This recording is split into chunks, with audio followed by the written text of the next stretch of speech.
ஓம் சிவாய நமக. நேயர்கள் எல்லாருக்கும் வணக்கம். இந்த வீடியோவில் விசுவாவசு வருடம் ஆவணி மாதத்திற்கு உண்டான ராசி பலன் அப்படிங்கறதான் பார்க்க போறோம்.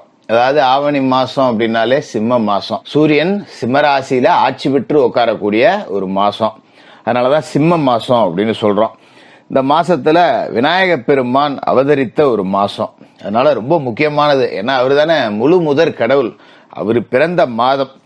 இந்த 2025 விசுவாவசு வருடம் ஆவணி மாசத்துல 11ஆம் தேதி விநாயகர் சதுர்த்தி வருது.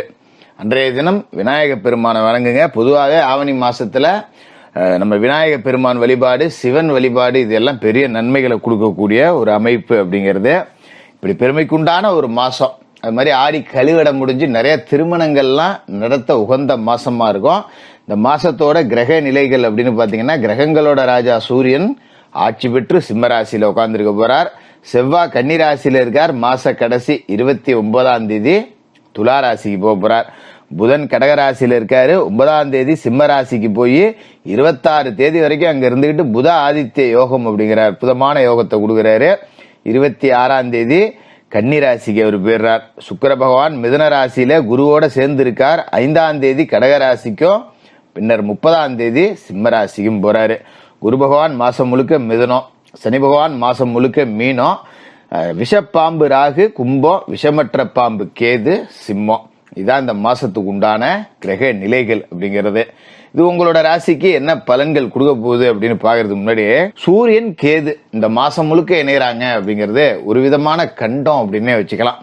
இந்த கண்டம் உங்களை எந்த விதத்துல பாதிக்குமா? சில கண்டங்கள் அப்படிங்கிறது உங்களுக்கு நன்மைகளையும் செய்யும். பலத்தை அள்ளி கொடுத்துட்டு போயிடும் அப்படியே நன்மைகள் அப்படிங்கிறத. இந்த கண்டம் உங்களை பொறுத்த வரைக்கும் நன்மை செய்தா கெடுதல் செய்தா இந்த ஆவணி மாசம் உங்களுக்கு எப்படி இருக்க போகுது அப்படிங்கிறத பார்த்துருவோம். மீனராசி நேயர்களே, உங்களுக்கு இந்த ஆவணி மாசம் எப்படி இருக்கு அப்படின்னு பாத்தீங்கன்னா, பொதுவாகவே மீனராசிக்காரர்கள் இன்னைக்கு ஜோதிடத்தெல்லாம் நம்புற நிலைமையிலே இல்லை. அட போங்கப்பா, நீங்களும் உங்க ஜோசியமோ படாத பாடுபட்டுட்டு குந்திருக்கோம், வாழ்க்கையில ஒண்ணுமே இல்லை, மீனராசியில பிறந்தது பாவமா, உயிர் மட்டும்தான் மிச்சம் இருக்கு, அதுவும் போயிட்டா கூட தேவலாம் அப்படிங்கிற மாதிரி தான் பல பேர் விரக்தியோட உச்சத்துல வாழ்ந்துட்டு இருக்காங்க அப்படின்னு சொல்லணும். அதுக்கு முக்கியமான காரணம் என்ன அப்படின்னு பாத்தீங்கன்னா, ஜென்ம சனி. ரொம்ப மோசமான ஒரு சனி அப்படிங்கிறது ஜென்ம சனி. அதே நேரத்துல விரயத்துல ராகு, 6ஆம் இடத்துல கேது, ஒண்ணுமே பெருசா சரியில்லை.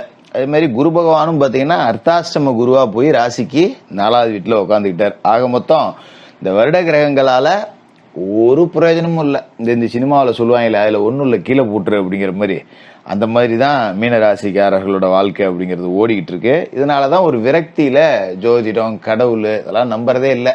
அப்படியே கோவிலுக்கு போனாலும் கதறி அழுவாங்க, நான் என்னையா பாவம் பண்ணேன், எனக்கு மட்டும் ஏயா இப்படி நடக்குது கடவுளே. அதாவது கடவுள் ஒரு கதவை அடைச்சிட்டு இன்னொரு கதவை திறப்பாரு அப்படிம்பாங்க. எங்களுக்கு மட்டும் கதவெல்லாம் அடைச்சி சாவியை தொலைச்சு விட்டாரோ என்னமோ தெரியலையே அப்படிங்கிற மாதிரி தான் மீனராசிக்காரர்களோட நிலை அப்படிங்கிறது இப்ப இருக்கு. சரி, இந்த ஆவணி மாசம் எப்படி இருக்க போகுது அப்படின்னு பாத்தீங்கன்னா, இந்த ஆவணி மாசத்துல உங்களுக்கு நல்லதெல்லாம் கொஞ்சம் இருக்கு. மாத கிரகங்களால சின்ன சின்ன சந்தோஷம் அப்படிங்கிறது கிடைக்கும். ஆனா ரொம்ப ரொம்ப ரொம்ப கவனமா இருந்தாதான் அந்த சின்ன சந்தோஷத்தை கூட அனுபவிக்க முடியும்.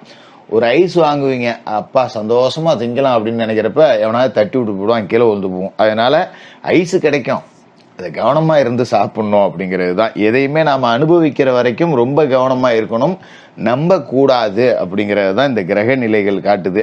அதுக்கு மெயின் காரணம் என்னன்னா, ராசிக்கு 6வது வீட்டுல கேது சூரியன் சேர்க்கை. கிரகங்களோட ராஜா சூரியன் உங்களோட ராசியை பொறுத்த வரைக்கும் குரு பகவானுக்கு நட்பு கிரகம் தான், தப்பு கிடையாது. ஆனா 6வது வீட்டுல இவங்க 2 பேரும் சேர்ந்துருக்காங்க இல்லையா, நிறைய தடங்கல்கள், தாமதங்கள், போட்டி, பொறாமை, வேலையில மாற்றம், இதெல்லாம் கூட சிலருக்கு கிடைக்கும். ஆனா துறை சார்ந்த உயர்ந்த ஞானம் அப்படிங்கிறது உங்களுக்கு கிடைக்கும். எந்த வேலையில நீங்க இருந்தாலும், எந்த தொழில இருந்தாலும் அதுக்கு தீர்வு இது தாண்டா அப்படிங்கிற சிந்தனை உங்களுக்கு கிடைக்கும். ஆனா அதை கிடைக்கிறதுக்கு நீங்க கொடுக்கற வேலை அப்படிங்கறத மோசமா இருக்கும். இவனையா நம்பணும் அப்படிங்கிற அளவுக்கு ஒரு ஆள் உங்களுக்கு நம்பிக்கை துரோகம் செய்யக்கூடிய வாய்ப்பு அப்படிங்கிறது கடந்த காலகட்டத்துல இருந்திருக்கும். இந்த மாசத்துல ஒருத்தனை நம்பவே கூடாதுன்னு நினைச்சீங்க பாருங்க, அவன் உங்களுக்கு நல்லது செய்வான். அப்படி ஒரு மாற்றம் அப்படிங்கிறது இருக்கும். இந்த 6ஆம் இடம் அப்படிங்கறதால கொஞ்சம் உடல் ஆரோக்கிய பிரச்சனைகள் இருக்கும், ரத்த அழுத்த பிரச்சனை இருக்கும், கண் பார்வையில சிக்கல் வரும். நல்லா இருந்தவங்க கூட இப்ப கண்ணாடி போடுற சூழல் அப்படிங்கிறது உருவாயிடும். இதனால கொஞ்சம் கவனமா இருங்க. அது மாதிரி 6ஆம் இடம் அப்படிங்கிறது ருணரோக சத்துருஸ்தானம் அப்படிங்கிறதால நகை ஏதாவது அடகு வச்சிருந்தீங்கன்னா நோட்டீஸ் ஈட்டிஸ் வந்தா கரெக்டா எடுத்து பாருங்க. ஏதாவது மறந்து போய் வெட்டி கட்டாம விட்டீங்கன்னா ஏலம் விட்டுருவானுங்க. அதுக்கப்புறம் வீட்டுல கட்சி கட்டிக்கிட்டு பஞ்சாயத்து கட்டிட்டு கிடக்கணும். கவனமா இருந்துங்க. நகை ஏதாவது பிரட்டுற மாதிரி இருந்ததுன்னா பிரட்டி வச்சுக்கிங்க. அதுக்கு உண்டான பணம் எங்கேயாவது தயார் பண்ணி வச்சுக்கிங்க. அது மாதிரி உறவுகளுக்குள்ள பெரிய கருத்து வேறுபாடுகள் வரக்கூடிய வாய்ப்பு இருக்கு. அதனால இந்த ஆவணி மாசத்துல தான் கல்யாணம் காட்சி வீடு குடி போறதுன்னு ஏகப்பட்ட சம்பவம் நடக்குமா. கல்யாணத்துக்கு போனோமா பழைய கசப்பு எதுவும் பேசிக்க வேண்டாம். போனோம், மொய் வச்சோம், பிடிச்சா சாப்பிட்டோம், இல்லாட்டி கிளம்பி சத்தம் போடாம வந்தோம். அங்க போயிட்டு இதை இப்படி செஞ்சிருக்கணும், இதை இப்படி செஞ்சிருக்கணும் அப்படின்னு உங்க கருத்துக்களை அங்க போய் நீங்க நல்லதுக்கு தான் சொல்ல போவீங்க. ஆனா அது குறைபாடா புரிஞ்சுக்கப்படலாம். அதனால கொஞ்சம் கவனமா இருங்க. அது மாதிரி இந்த 6ஆம் இடம் அப்படிங்கிறது ஒருத்தரோட சுயமரியாதையும் குறிக்கும். அப்படிங்கிறதால கூடுமான வரைக்கும் நம்ம உண்டு நம்ம வேலை உண்டுன்னு பாலிசா போயிடுங்க. இல்லைன்னா சுயமரியாதைக்கு இழுக்கு வரும். இவ்வளவு கெடுதல் சொல்லிடுறீங்களே அப்புறம் என்ன உங்களுக்கு நல்லது வேண்டி கிடக்கு அப்படின்னு நீங்க கேட்கலாம்.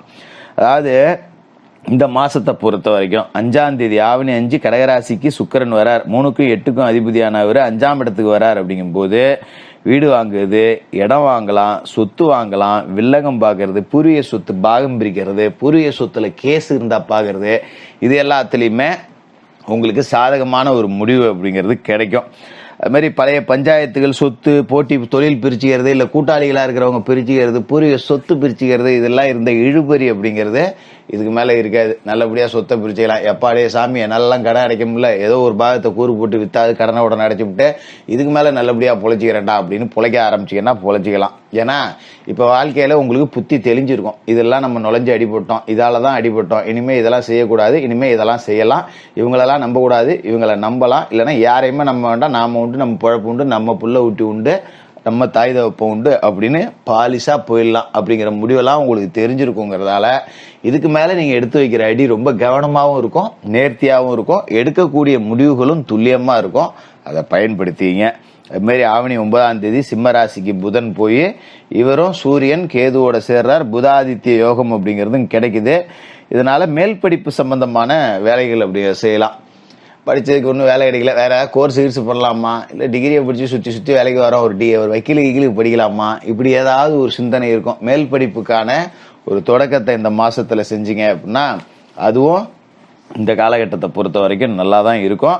அது மாதிரி புதன் கன்னிராசியில இருக்கார். மாச கடைசி 29ஆம் தேதி வரைக்கும் உங்களோட ராசிக்கு 7வது வீட்டுல இருக்காரு. 2க்கும் 9க்கும் அதிபதியான அவரு சப்தமஸ்தானத்துல இருக்காரு. அப்படிங்கும்போது தெய்வ திருப்பணியில நீங்க ஆர்வம் காட்டலாம். ஒரு பால் குடம், போக்குவரத்து எல்லாம் நீங்க இப்ப செஞ்சிருப்பீங்க. இப்ப கோயில் எடுத்து கட்டணும், இல்ல குலதெய்வ கோயில்ல ஒரு கட்டுமான பணி, இது மாதிரி ஏதாவது ஆன்மீகம் சார்ந்த பணிகளை முன்னெடுப்பீங்க. இது மாதிரி உத்தியோகத்துல இருக்கிறவங்களுக்கு இந்த காலகட்டத்துல இடையூறு செய்தவர்கள் எல்லாமே தானா விலகிடுவாங்க. அந்த வகையில எல்லாம் உங்களுக்கு நன்மைகள் கிடைக்கும். செவ்வாய் சாதகமா இருக்காருங்கிறதாலதான் பூமி சார்ந்த விஷயங்கள், பூர்வீக சொத்து பாகம் பிரிக்கிறது, சொத்தை விற்கிறது, போறது வர்றது எல்லாத்திலையும் நீங்க ஈடுபடலாம், தப்பு கிடையாது. அது மாதிரி இந்த ஆவணி 26ஆம் தேதி கன்னிராசிக்கு புதன் போய் உச்சமடைகிறார். போய் ஆட்சி பெற்று உச்சமா உட்கார்றார். சம்பளம் பத்திலேயே அப்படின்னவங்களுக்கு எல்லாம் ப்ரமோஷன், 10 ரூபா சம்பளம் கூட வாங்கக்கூடிய யோக அமைப்பு எல்லாமே கிடைக்கும். அதனால நீங்க இந்த வருட கிரகங்களால நடந்த சாதகமற்ற அந்த பழைய கசப்புகளை எல்லாத்தையுமே மறந்துருங்க. சனி, ஜென்ம சனி கொடுத்த தொந்தரவு இனிமேல் குறையும். அர்த்தாசிரம குரு கொடுத்த தொந்தரவு குறையும். அதே மாதிரி 12ல இருந்த ராகு, 6ல இருந்த கேது கொடுத்த தொந்தரவுகள் எல்லாத்தையும் தாண்டி இந்த மாசத்துல நீங்க சந்தோஷமா இருக்க போறீங்க. யாரையும் நம்பி ஜாமீன் ஜவாப்தாரி மட்டும் போடாதீங்க. விநாயக சதுர்த்தி வருது 11ஆம் தேதி. அன்னைக்கு ஒரு 9 ஏழைகளுக்கு தயிர் சாதத்தை அன்னதானமா கொடுங்க. ரொம்ப நல்லா இருக்கும். மீனராசிக்காரர்களுக்கு வாழ்த்துக்கள்.